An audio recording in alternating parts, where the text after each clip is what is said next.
We're used to seeing noir in black and white, with smoke, rain, the streets of Los Angeles or New York. But House of Bamboo is a different story. It's in color, shot in Japan, in wide frame, almost documentary in precision. This isn't about America's underworld. It's a foreign, devastated country with its own rules now. This is noir outside the usual stage. And the hero is unusual too. A U.S. Army man going undercover into a criminal gang made up of fellow ex-servicemen. And the mafia? Different as well. With a code, almost like the Yakuza, but Americanized. Samuel Fuller takes a bold step few would risk in 1955. He blends noir, war drama, and a post-colonial gaze. What came out of it? Let's take a closer look.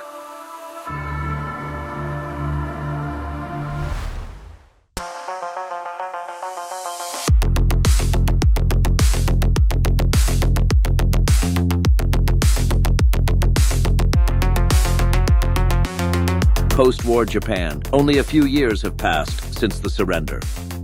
The streets of Tokyo are patrolled by Americans, filled with black markets and quiet tension. A country being rebuilt, where some restore homes and others build criminal empires. Into this fragile world steps a former American soldier, now an undercover agent, assigned to infiltrate a gang made up of ex-servicemen like himself, men who've turned military discipline into street tactics, racket schemes, extortion, and armed robbery. His cover is simple, a newcomer looking for work, willing to get his hands dirty. Through intimidation, deals, and backroom operations, he slowly climbs toward the gang's core. I can't believe he was bad. I couldn't have married a thief. But along the way, unexpected bonds form, like his connection with a Japanese woman who starts as a cover story, but becomes something deeper. Someone who makes him question where the mission ends and real life begins. House of Bamboo isn't just noir in an exotic setting. It's a sharp look at the post-war world, full of suspicion, violence, and unfamiliar rules. Part cop story, part war echo, part quiet tragedy of lost bearings. Why watch it today? Let's break it down.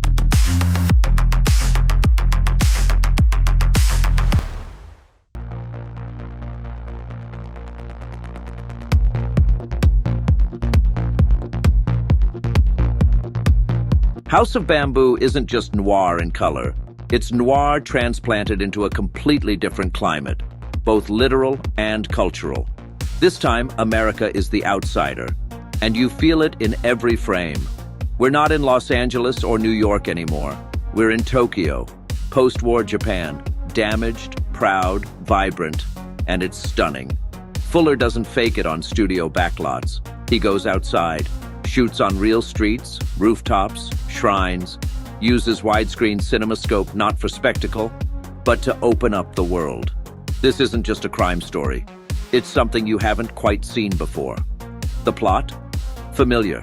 A man goes undercover inside a gang. But the execution?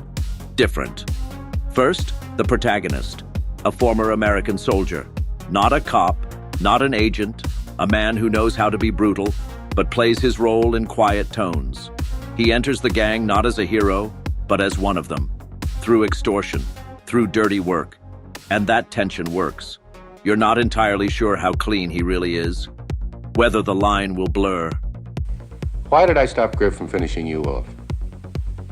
Maybe it's because it was your first job. Then there's the boss, the gang leader, not your usual mobster. Calm, intelligent, deadly. But here's the twist.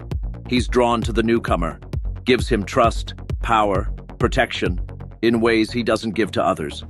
Why? What does he see in him? There's subtext here. And unease. Because this leader has a code.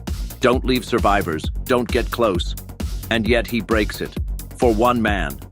And then, there's her, Mariko. Yes, the name's a cliché. Every other film names a Japanese woman Mariko. But this character isn't hollow. She carries grief, dignity, care. Even with foreign violence around her, she's grounded. And the connection between her and the protagonist? Quiet, real, no grand gestures, just tenderness, slowly earned, and the film gives it time.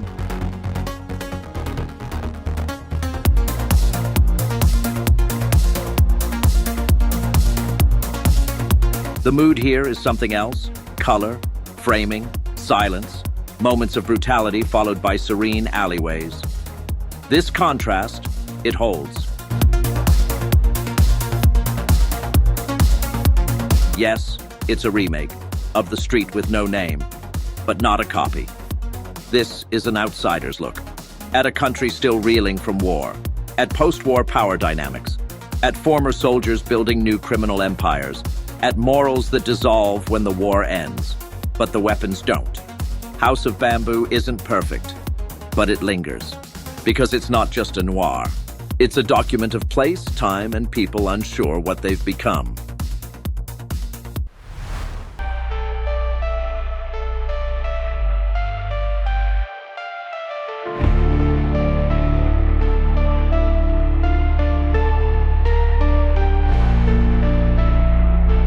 House of Bamboo doesn't follow the usual map. It takes noir out of its comfort zone and lets it breathe. Not in shadowy alleys or smoke-filled rooms, but in bright streets, rooftops, and quiet, unfamiliar corners. And still, it works. Because noir isn't about the setting. It's about pressure, secrecy, moral tension. And that's all here. You get the classic structure.